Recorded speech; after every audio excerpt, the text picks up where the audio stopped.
D-backs might have won the series finale, but they still lose the overall series to the Cincinnati Reds. So how do the Reds have the D-backs number this season? Well, we got to talk to Locked On Reds host Jeff Carr to get those answers, who we are talking to next. You are Locked On Diamondbacks, your daily Arizona Diamondbacks podcast, part of the Locked On Podcast Network, your team every day.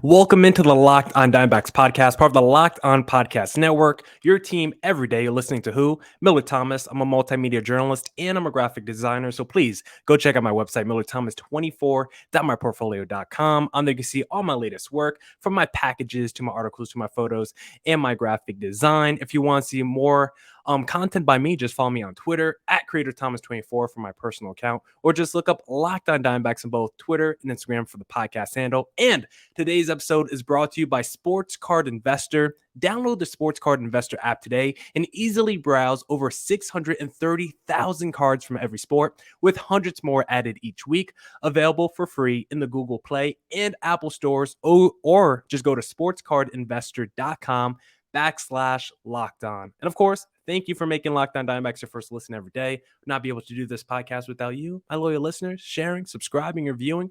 Thank you for doing all that. So thank you, listeners. But without further ado, the D-backs won the series finale against the Cincinnati Reds, but overall, they still lose 2 out of 3 to the Reds, and the Reds have owned the D-backs number all season, but it was kind of reversed last year. So let's actually bring on Locked On Reds host Jeff Carr to talk about it, because I think last season you felt like the D-backs were probably the biggest nemesis against the Cincinnati Reds. I think the D-backs swept the Reds last year in their season series, but this year, I mean, the Reds have taken 2 out of 3 in the first game, and now another 2 out of 3, or what was it, 3 out of 4 the first time we played you guys, or something. I honestly don't even remember the first series, but you guys have had the D-backs numbers all see. I've tried to erase these series out of the D-backs numbers because I was thinking against the Cincinnati Reds, a mediocre team. This is a team that really is not trying to win games, and the D-backs, they were looking competitive those first 2 months of the season. But whenever we play the Cincinnati Reds this year, I mean, you guys for some reason have our number, especially Tyler Motley. I mean, my goodness. Revenge is a dish best served cold. No, I'm just kidding. It's not that dramatic. No, I mean, a series split in Cincinnati 2-2, and then you go 2 out of 3 in the desert. It was nice to see. I was a little bit peeved though, because that's the second time that a Reds starting pitcher has absolutely pitched a gem, and the lineup hasn't supported him at all. Like, it was nice that the Reds ended up winning game 2, but that entire night, I was just like, can we score some flinging runs? Like, come on. I mean, he's pitching amazing. This was his 3rd straight start in a row that he's pitched very good. He hadn't done 3 straight, complete game shutouts or anything like that, but he has pitched phenomenally well after having like a 7.0 ERA. I think it was up to like May 20 something. So it was a rough start to the season for Tyler Mahle, but he's righted the ship. And then this last game, this game 3, it just felt like the baseball gods had come together to conspire against the Reds and not let them win that game. There's a lot of hard hit balls that found gloves, but I'm going to tell you what, Miller, when I look at this series, my biggest takeaway is the fact that if it comes down to the Diamondbacks fielding, they're going to win the ball game, because they got a great defense there behind their pitching staff. And if it comes down to the Reds defense, well, yeah, the D-backs defense, specifically their outfield, Alek Thomas, I mean, he's a rookie phenom. He's been called up. He's been on the major league level for probably around 5 to 6 weeks now. And defensively, what he's been able to do in center field, really the last 2 to 3 weeks, has been phenomenal. I mean, Dalton Varsho was the primary center fielder the last, season plus before Alek Thomas got called up. And now Dalton Varsho looks like he's going to be the everyday right fielder, just because Varsho has the athleticism to play center field, but the natural instincts that Alek Thomas has out there, I mean, the way he's able to track those fly balls down, I mean, he had the play, I think the defensive player of the week when he robbed that home run from Joey Votto in their in that most recent game not too long ago. So Alek Thomas in the defense has been great, but Tyler Mahle, you mentioned, I mean, 3 straight starts where he's been great. Well, 2 of those came against the D-backs. His last start he had was against the D-backs as well, and I think it's like 15 innings now and 22 strikeouts for Tyler Mahle because he went, what was it? Did he go 9 innings last night against the D-backs? And then he went 6 innings the game before that. So Tyler Mahle has been dominant. But why is it only against the D-backs? I mean, the D-backs are terrible apparently against hitting the fastball. And Tyler Mahle, I counted 11 of his 12 strikeouts against the D-backs came via the fastball last night. So why is that fastball only effective against the D-backs and not any other teams, it seems? I tell you what, there's something about that fastball. He added a lot of life to it this last year, and there was reports in spring training that he had added a cut fastball. Now, it's not been as big of a factor as we thought it was going to be in spring training, but his four-seam fastball still has a lot of run to it, and it's not straight. It kind of messes with hitters, and then he drops in that slider and the split change. So he's got a lot of pitches that just move around. And if he can tunnel them well like he was on Tuesday, then I don't know how major league hitters do it whenever pitchers are able to pitch that way. And Zack Gallen, to be honest with you, really seemed a lot like that on Wednesday's game. The first couple of innings almost looked like a struggle. I thought the Reds were going to put some runs on him. And then the Diamondbacks defense bailed him out, and then he settled in, and he was looking phenomenal there for like the next 5 innings. I mean, he went 7 innings. That was a beautiful start for Zack Gallen overall. But I think that, Tyler Mahle, he might miss the Diamondbacks. Geraldo Perdomo's going to miss the Reds because I saw that he ain't done anything against anybody else, but the Reds come to town, and he turns into Ian Happ. I mean, Ian Happ's the same way for the Cubs. Like, he doesn't do anything against anybody. He hits like 1 million home runs against the Reds. So Geraldo Perdomo had a really good series. David Peralta with the dagger the other night, or we thought it was going to be the dagger, but he was playing well in this series. So it was a lot of fun to kind of watch these two teams. Like, I thought that, the Reds played pesky. But you're right, they're not playing for anything. And the Diamondbacks, they've got such a hard division. If the Diamondbacks were in the NL Central, I think they'd be cooking with gas. But they get stuck in the West where it's just like, who can spend the most money? Yeah, and you think they would be cooking with gas, but the NL Central has been the toughest division for the D-backs so far this year because we mentioned against the Reds, that first series they tied, they just lost this most recent one. We lost the Pittsburgh Pirates, and the Cubs have played us. I think we lost the first series against the Chicago Cubs as well. So the D-backs, I think, honestly, if you take out their record against the NL Central, they're probably a pretty well above 500 team because the NL Central has given the D-backs a lot of issues this year, which is pretty weird because more than half that division is not even trying. When you look at the Pirates and Reds, like those teams don't even want to win. So it is pretty interesting. But you mentioned David Peralta, Geraldo Perdomo. Those were probably the 2 MVPs in the finale because Peralta had that huge clutch hit last night in the 11th inning that, like you said, we thought was going to be the dagger. And then he put the D-backs up late in the finale. So he was really good. He's been clutch all season. Perdomo, he's starting to break out a little bit. I'm hoping he's getting that confidence now that we know that Nick Ahmed is going to be on the 60-day injured list. He could potentially be out the rest of the season. Hoping that just inspires a little life into Perdomo because from a defensive standpoint, he basically looks like Nick Ahmed. You just hope his offensive ability is way better than Nick Ahmed's because Nick Ahmed was an offensive liability for a while. So hopefully Perdomo can get better in that area. But one guy that really impressed me from the Cincinnati Reds team all series was Brandon Drury, who hit multiple home runs this series. A former D-backs prospect. And when you kind of look at his career, like he had a pretty nice start to his career with Arizona. And then after that, it just kind of has been a lot of bouncing around Major League Baseball, not really able to find a home. It's like he's on a new team every year. He doesn't really get a full season of opportunity, whether that's injury or someone just looks him at more of a platoon player than an everyday player. And then he signed with the Cincinnati Reds, who are like, hey, we're just trying to unload anyone of quality talent, and we're just going to sign the cheapest players on the market. And little did they know, they might have found a potential all-star guy in Brandon Drury, who is still only like 29 years old. This is not a guy who's 35 years old having late career success. Like, this is low-key a guy who could still be a foundation piece for the Cincinnati Reds team moving forward. He has Reds fans thinking of a couple of different names. They're thinking of Derek Dietrich, and they're thinking of Scooter Gennett. A couple of guys who came to the Reds with very little pomp and circumstance. They were, either major league minimum signings or waiver claims or things like that. And then all of a sudden they blow up. I mean, Brandon Drury has probably been the Reds' best hitter outside of Tyler Stevenson. Tyler Stevenson's had a heck of a year. It's just, he's out for a while now with a broken thumb.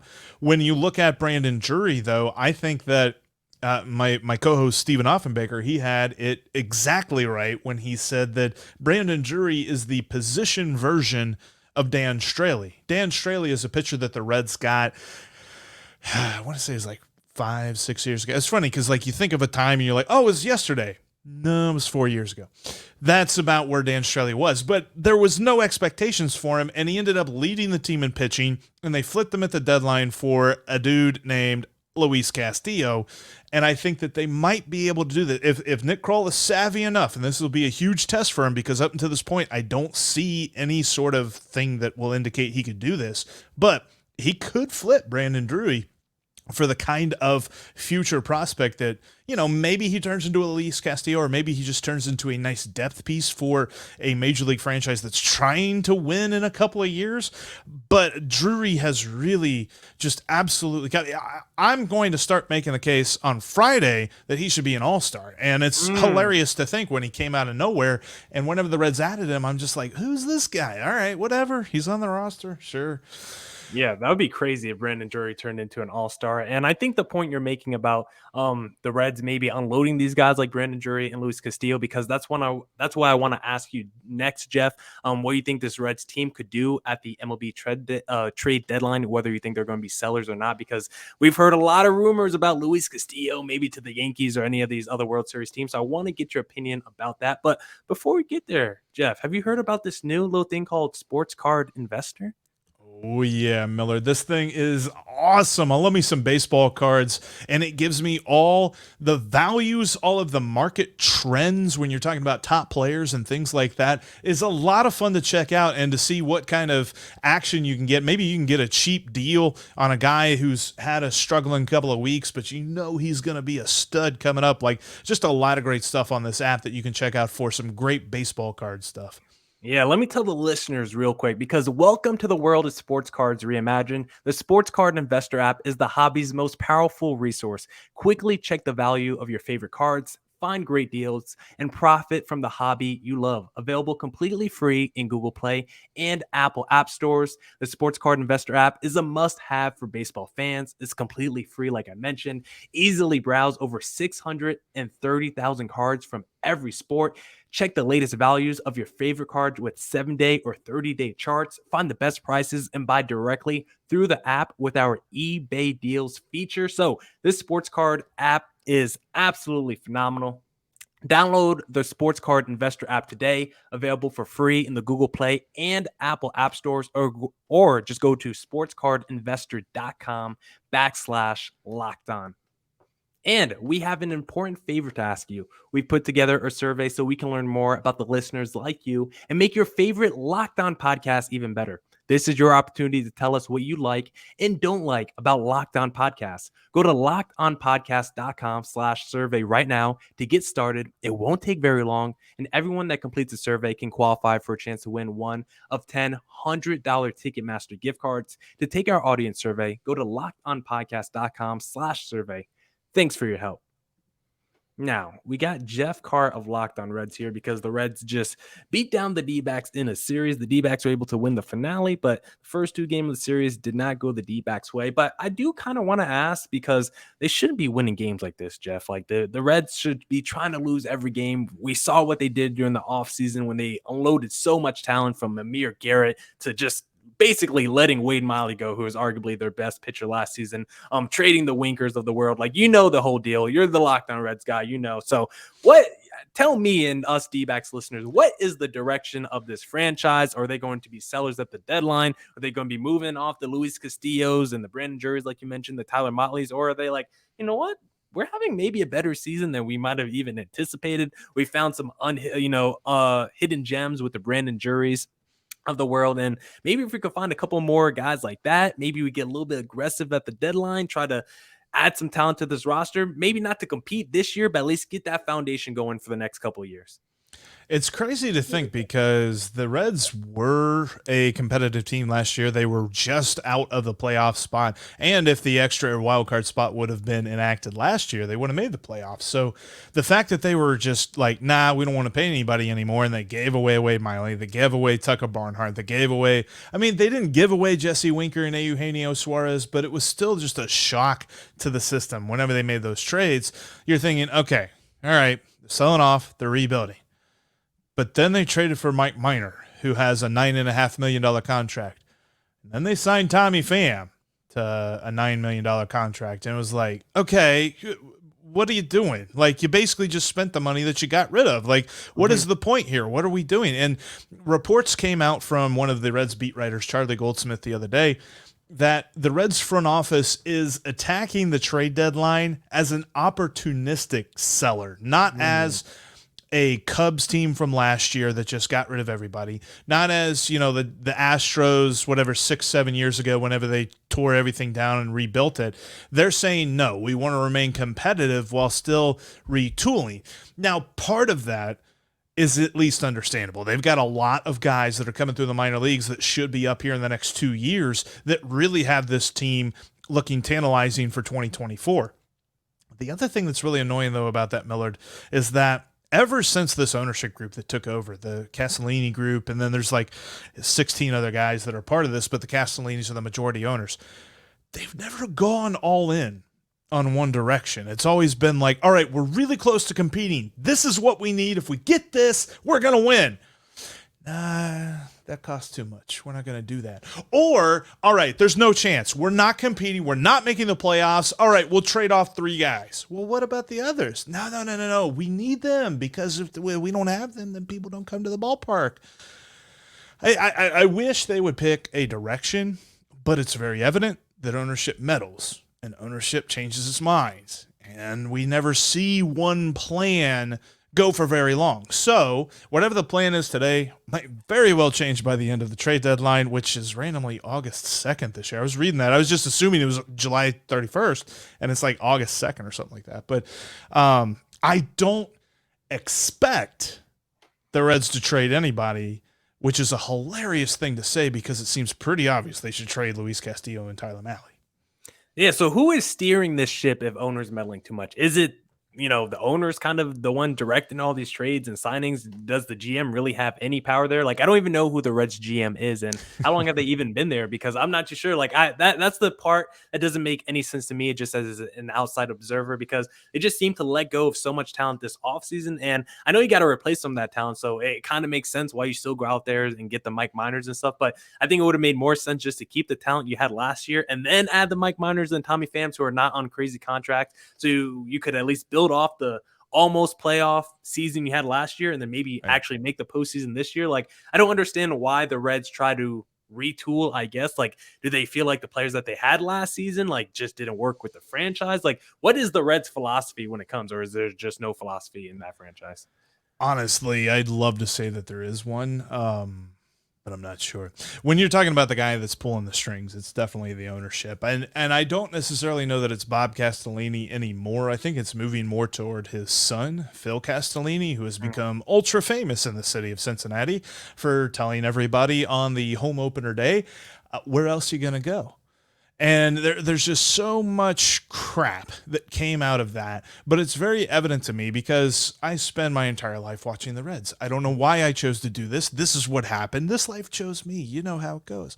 Yeah. But when I watch this Reds team, it is evident to me that Nick Krall became the general manager because he carries out the wishes of ownership.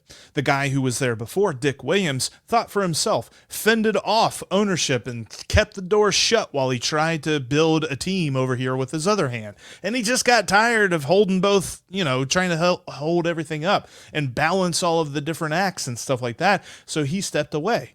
And whenever Nick Krall took over, he started chopping. And by chopping, I mean chopping payroll. Not trading away and getting big name prospects. It's very evident to me that the Reds had, okay, we're going to get rid of payroll and we're going to figure out the rest later. Because this team has had major holes for the last 2 years that they just refuse to address. And they just say, well, our solution is in-house. Yeah, we're fine. We're good. When Tyler Stevenson went down, you had Armas Garcia get bumped up to catcher number 1, and then they bumped up Chris O'Key, who made his major league debut. And you saw the other night in extra innings how good he was at blocking Luis Cessa's low slider. That's Luis Cessa's bread and butter. It's not as if Cessa was wild. It's because the catcher behind the plate wasn't able to block it. So there's so much that I look at, and I just say the evidence is clear. Ownership runs this team. The front office takes its marching orders and does what they tell them to do. And because of that, it is very hard to predict exactly what this Reds team might do, because they could trade Luis Castillo one day and then go out and acquire some kind of veteran player in some position the next. It sounds like the Reds maybe need to be in a market for new ownership if they're meddling that much and just are kind of hamstringing, this team. And the Yeah. best place to look for new employees is LinkedIn Jobs, Jeff. That's the best place to go, because as the sun comes out and small businesses are back in business, I don't think the Reds are a small business. They're probably $1 billion franchise, but LinkedIn Jobs makes it easier to grow your team. LinkedIn Jobs helps you find the people you want to interview faster and for free. Create a free job post in minutes on LinkedIn Jobs to reach your network and beyond to the world's largest professional network of over 810 million people. Then add your job in the purple hashtag hiring frame to your LinkedIn profile to spread the word that you're hiring, so your network can help you find the right people to hire. Simple tools like screening questions make it easy to focus on candidates with just the right skills and experience, so you can quickly prioritize who you'd like to hire and interview. It's why small businesses rate LinkedIn Jobs #1 in delivering quality hires versus leading competitors. LinkedIn Jobs helps you find candidates you want to talk to faster. Did you know every week nearly 40 million job seekers visit LinkedIn?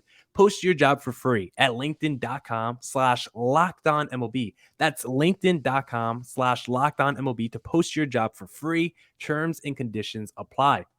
Also, you need to head to built.com if you want to get your hands on some Built Bars, because Built Bars are absolutely delicious. And the reason why I love them is because I'm a health conscious guy. I try to work out every day, but my biggest issue is I have a sweet tooth. I love to eat candy. I love to eat junk food, but it's okay because Built Bar tricks me. I think that I'm eating a candy bar when in reality, I'm actually eating a protein bar that's low in calorie, low in sugar, high in protein, high in fiber, great for that keto diet. And right now they got these things called puff bars, which are delicious, filled with marshmallow, protein infused as well.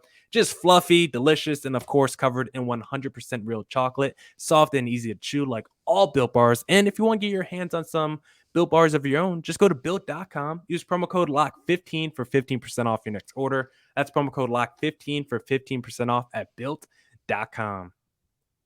All right, still here with Jeff Carr of Locked On Reds. And Jeff, before we get into more overall baseball talk, I also just want to ask you a quick question about Joey Votto, just because I've kind of joked with Sully Baseball about, what happened last year where he had this phenomenal season after a couple years of not really tapping into that power. He had just a huge season last year, 900 OPS, 30 plus bombs, and then Votto's back to being, kind of not so good this year. So what happened last year, Votto? How did he have this phenomenal season? Now he's kind of back to just looking like an old washed up star almost. I don't want to be disrespectful to him, but it doesn't look like the old Votto.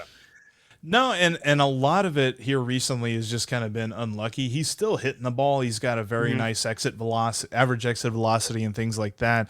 The numbers haven't come really along with him, but I'm thinking they're going to pick up here. I think when he comes home against the Brewers this weekend, it's all going to start to pick up. But when I look at Joey Votto last year, honestly, and this is going to sound almost like a cop-out answer, but I think Joey Votto is good enough that he literally just woke up one day and said, I'm going to be a power hitter again. Because he had gotten to the point in 2000 and really 18. 18 was not that great, but not that terrible. And then 2019 got worse and 2020 was really bad. Yeah. He got into a point where he just didn't want to strike out. He has this otherworldly understanding of the strike zone. And so he's very good at knowing when not to swing and chase pitches outside of the zone. But he had gotten to that point to almost where every single swing was a defensive, choppy little swing that, okay, you make contact, you're going to get a single, but that's really all you're going to get. And then he had a nice high on base percentage, but his slugging percentage was really low. And so he just woke up one day and he was like, I'm going to stop that. I'm just going to hit home runs. I'm just going to hit dingers. And that is where Votto still bangs came into play, because he's like, yeah, I just want to bang. And he bangs. Yeah. I didn't know if it was like a little needle action. I didn't know what was going on with Votto last year. I had to ask the question, Jeff. I was like, couple of years, no power. All of a sudden, age 38, my man's got the power back. And then you look at this year, it's gone again. So I don't know. Maybe he was hanging out with Nelson Cruz during the offseason. I don't know what Joey Votto was doing. So I just had to ask the question. But I think that's enough D-backs Reds talk I want to have. I mean, both those teams, I mean, the D-backs are looking a little bit more competitive than the Reds. And I'm still holding out hope that we have a good summer and maybe we get back in the wild card race. Your Cincinnati Reds, Jeff, I think your season's going to be over. It's ending pretty soon. It's already over. It was over once opening day that first pitch was thrown. But I do want to ask you, since both our teams are probably not going to be in the World Series, what non-Dodgers team, because I think the Dodgers are probably still, I mean, even if you don't think they look like the best team right now, still on paper, I think they're still probably most people's picks to at least make it to the World Series. If we actually got to, put the gun to your head, who you picking out the NL, I think most people would still choose the Dodgers. So of the non-Dodgers teams in the National League, who has impressed you the most? Who do you think has the most World Series equity? I'll let you go.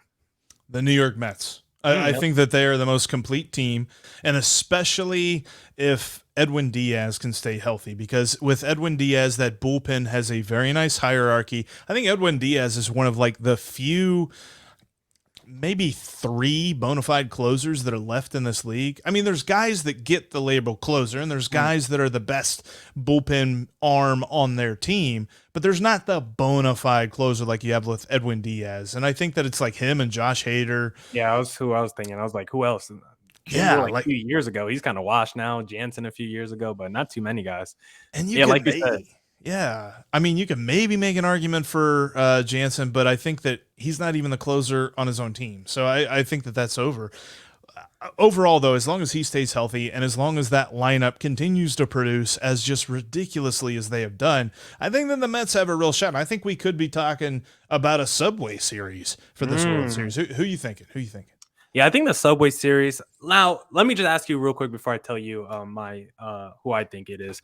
Okay. How do you feel overall about a Subway Series? Because I was kind of going back and forth with Sully Baseball about this, because I feel like he thought it would be good for Major League Baseball, but I was like, I don't know. Would Major League Baseball fans just care about New York Series? Like, what's D-backs fans, Dodgers fans, all these NLS teams, like, do they actually care if it's New York Mets versus New York Yankees? Like, that's a lot of East Coast bias there. I'm not sure if the overall baseball attention, like, I think it would be cool, but I'm also from New Jersey, so I feel like I'm biased. There's a very thin line between love and hate. And I think that for everyone who loves the Yankees, there's a lot more people that hate the Yankees, and they just want to see them lose. And if they make the World Series, there's going to be a lot of people that hate watch the World Series just to see the Mets beat them. And especially with all the, the unfortunate history of the Mets and all of the unluckiness. Like, I mean, one of our great colleagues at Locked On, Allie Bronson, she's a huge Mets fan, and she continues to tell me it's not happening. The Mets aren't doing anything because they haven't done anything my entire life, and you're not getting my hopes up. And I'm like, Allie, they're the best team in the National League. I think they're better than the Dodgers. I really do. And I think that they will make the World Series, but yeah. Snippet. Mets better than the Dodgers. Yeah. I mean, the Mets are probably my choice for a non-Dodgers team, just because I looked at that freaking rotation. It's like they've lost their top 3 to 4 starters, and they still have a rotation that's one of the best in the National League. Like, how do you lose DeGrom, Scherzer, and Tyler McGill has been out for a while, and you still have Carrasco. You still got some I'm forgetting some other guys, but they still got pretty great rotation. Chris Bassett, they still got. He's looked like a freaking all-star as well. So when you still have Taijuan Walker was an actual all-star last year, and he's like their 5th, 6th starter. Like, it's crazy how it's embarrassing. Yeah, it's like, actually in a good way. In a good way, it's embarrassing. It's like you look around the rest of the league and you're like, how are these guys all right here? Like, why did no one else take any of them? I don't know. But I know that Chris Bassett, man, he has got to be really happy that he's in New York and not in the Bay Area. Yeah, anymore. That's why I don't get mad at the Dodgers for signing Freddie Freeman, because I felt like anyone could have had Freddie Freeman if they just met his demands, and the Dodgers were the only ones like, hey, you want 7 years at whatever price you want? Here you go. You're arguably the best first baseman in baseball. We'll just give you that contract, and we'll just add you to our superpower team already. And most Major League Baseball teams, they didn't want to go to the 7 years or whatever the reason was for Freddie Freeman, and the Dodgers were, so now they have him. So that's why I'm like, you can't really blame the Dodgers too much for getting Freddie Freeman, because he was there for anyone. The Braves said, we don't want to go that length of the deal, even though there's probably more there than what's being let out to the public. But the Subway Series, I think, would be interesting. Like you said, the Yankees are probably the most next to the Dodgers, the most polarizing team in baseball. So I think a lot of people would hate watch them, like you said. And for the Mets, I think a lot of people would just be like, okay, how are they going to F this up and really screw themselves out of a World Series? But them together, I don't know if it will get the ratings that we might expect. If it was like Yankees, Dodgers, or Mets, whoever from the American League, like Mets, Blue Jays, I think that would be pretty interesting. I do agree that the Mets are probably the best non-Dodgers team going forward, but are there any National League teams who might have started slow, like the Phillies or the Braves, who you might have your eye on to, maybe make a postseason run once they get there?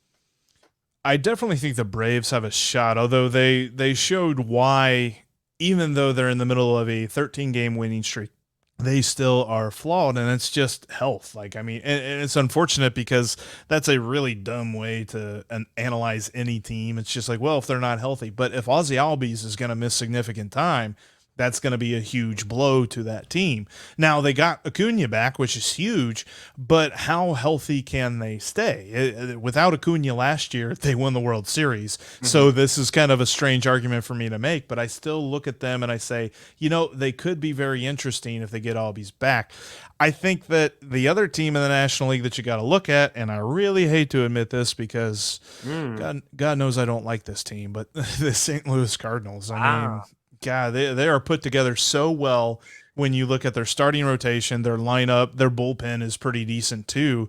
Overall, they are a very solid team. Do they come out of the NL Central as the champions? That's a possibility. They lead the division right now. And I think that Milwaukee was just super beneficial of crazy health last year. That's not something that they've enjoyed this year. So overall, I'm like, I don't know, man. I think that the National League still goes through New York and LA. I think that's the ultimate NLCS, but I definitely think that there's going to be some interesting teams there.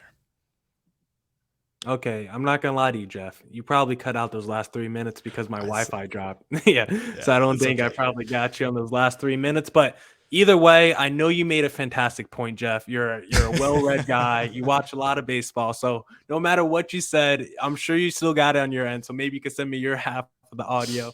Maybe it'll be sent over to me. But real quick before we go, because you're talking about the Cardinals, I want to just bring up who their best player is, because their best player right now is Paul Goldschmidt, who is absolutely tearing up the National League. And we know what team he came from, the Arizona Diamondbacks. When you look at that Paul Goldschmidt trade, I've talked about it a bunch the last couple of weeks because Paul Goldschmidt has been on a tear. Meanwhile, the guys that we got back in that Goldschmidt trade, Luke Weaver, he just came back off the 60-day injured list. He has not looked good since 2019. Carson Kelly, he's batting, I think, like 100 on the season. He just came back off the injured list not too long ago as well. So I look at this Paul Goldschmidt deal. The Cardinals basically bent us over a barrel and are just smacking our booty because they have dominated that trade. And I just want to ask you, Jeff, like when you look at that Jesse Winker trade and, potentially this Luis Castillo trade, like how does that make you feel as just a baseball fan trading away a better player for potentially prospects? Because my overall philosophy is never give up your star player for prospects. Prospects are the biggest gamble, I think, in Major League and sports in general. I think it's a bigger gamble than NFL draft picks or NBA draft picks because these, even when you think you're getting a blue chipper back, these guys are so volatile. If you just look at these, the biggest trades over the last 10 years in Major League Baseball involving superstar trades, usually the team that gets back the prospects lose that deal 9 times out of 10. Those prospects usually end up not being much, even when you get back multiple top 100 guys like the Marlins did when they traded, Stanton or Yelich and they got back to Luis, for instance. Like those deals typically don't work out. So what is your philosophy when it comes to trading all-star plus players like, potentially Luis Castillo? Because I always think you should just exhaust all your options, try to keep them on your team as long as possible. And if they're like 35 and they're trying to get a 7-year deal, yeah, then maybe trade them in the last year of their contract. But outside of that, like a guy like Ketel Marte, who is 28 years old and absolutely balling for the D-backs, I was like, we better not freaking trade him. I don't care how bad the D-backs are the next 5 years. If you ever want to get better, you need guys like Ketel Marte on your roster. Yeah, it's such a weird thought process because I'm with you. I don't think that trading a superstar for a bunch of prospects works out. I mean, the Reds, and you can blame the front office on this one that made the deals because they weren't all necessarily good. And even the trade that looked good at the time, they traded Johnny Cueto to the Royals for John Lamb, Cody Reed, and Brandon Finnegan. and none of those guys are currently on the team. One guy was out of Major League Baseball in like 2 years after that trade, but at the time they said the Reds won that deal. Every other deal that they made, they said that the Reds lost pretty much immediately after they made that trade, and they were right because none of them panned out. I look at the deals that the Reds made that really panned out. It was Alfredo Simon for Eugenio Suarez. That it was like, yeah, how'd that happen? I mean, they got one of the best players that they've had in a long time, and they traded a dude who had a breakout season, no doubt, but they got him for next to nothing when you look at what Alfredo Simon did with the Tigers after he made that deal. And then you had Dan Straley for Luis Castillo. Dan Straley was fine as a Marlin, but yeah, overall, the prospect for every and the perfect example, because Bob Nightingale always likes to remind the Pirates that they made this trade, for every Chris Archer to Tampa Bay or for every Chris Archer from Tampa Bay to Pittsburgh for Tyler Glasnow, Austin Meadows, and forget the last guy, but he was big too. For those trades that just absolutely work out on the prospect end, there is 900 other trades. So I feel like small market teams always say we build from within, but I also feel like they don't necessarily understand how to trade for prospects simply because it's so hard to prognosticate a prospect. Yeah, and the Rays are an outlier. I mean, I don't think anyone has a better understanding of farm systems than the Rays, because not only do they have a great understanding of their farm system, they also know your farm system better than anyone else. So when they're trading Chris Archer for 3 of your prospects, like, they know those guys are going to work out because they already scouted them, and then they're going to be put in Tampa Bay's organization, which just continues to put out all-star player after an all-star player. And they weren't afraid to trade someone like Will Myers way back when, who I think probably the Padres at the time. So the Rays, whenever a trade is involving the Rays, usually the team that's trading with the Rays usually loses that deal, because the Rays are a really smart organization. And I think if you're trying to trade for Chris Archer, you probably shouldn't give up your best prospects. You should probably only give up your best prospects in deals for superstars. I think if I was a GM, I would go after all these quality players who are not all-star level guys, like the Eduardo Escobars. Those guys are just like dirt cheap on the major league market. Pretty much like those guys from Oakland. You could probably get Frankie Montes for like pretty much nothing, like the Bassett's of the world. Like, those guys didn't go for crazy amounts as well. Like, even a guy like Nolan Arenado, who's a bona fide star, that deal was crazy. Like, if I was a GM, I would just ask for every good player on every major league roster and see where I could get back, because I think a lot of these GMs would be surprised. It doesn't take a lot to get some of these high quality players off other teams' rosters. So that's you go. What you guys say, Jeff? I was gonna say, yeah, we can ask Paul Holden how he feels about that Nolan Arenado deal. I'm pretty sure that would be an entire podcast worth of an answer. Yeah, I mean, that might be the all-time biggest disaster. There's not too many opportunities where it's like a win-win, or the team that gets the prospects back win the deal. But a trade, like I bring it up all the time, like the Chris Sale trade, that might have been a win-win for both sides, because the Red Sox get a World Series. White Sox get Kopech, who looks like a beast now. They also got Moncada, but those are pretty rare where it's a win-win on both sides. And the Red Sox still got World Series out of it. So you'll probably say they came out more on top. And it's not like the White Sox. I mean, they might fire their manager before the season ends. So I don't know how good their season is going. But that's enough D-backs versus Reds talk for today. Thank you, Jeff of Locked On Reds, for hopping on to today's pod. Where can the listeners find you, Jeff? Where can they find you on social media? Yeah, you got me at Jeff Carr with 3 Fs. You can also follow the show at Locked On Reds. We're on all platforms, just like Locked On Diamondbacks, including YouTube. Yeah, I had to recheck your Twitter handle when I was putting it into this graphic. I was like, is that 3 Fs? I thought my mind or my eyes were playing a trick on me. Let me have 2. Oh, yeah, I'm sure that one was taken. Thank you, Jeff Carr of Locked On Reds, for hopping on the pod today and giving me your time. And I'm hoping maybe Votto, maybe he needs to go see Alex Rodriguez. He's got a lot of time on his hands right now. Maybe he needs to go see a little biogenesis, maybe get back to last year's power. Who knows? Maybe that's what if he wants to increase his trade value for the deadline, maybe you could get something back, a blue chipper, Jeff. We'll see. Well, that's it for this edition of the Locked On Diamondbacks podcast. Just kind of kicked Jeff Carr of Locked On Reds off the pod. Sorry, Jeff. That's it for this edition of the Locked On Diamondbacks podcast. Come back tomorrow for more Diamondbacks news, coverage, and insight. Thank you for making Locked On Diamondbacks your first listen every day. Go make your second listen of the day Locked On MLB with my pal and your pal Sully Baseball. And as always, stay safe and stay healthy. Deuces.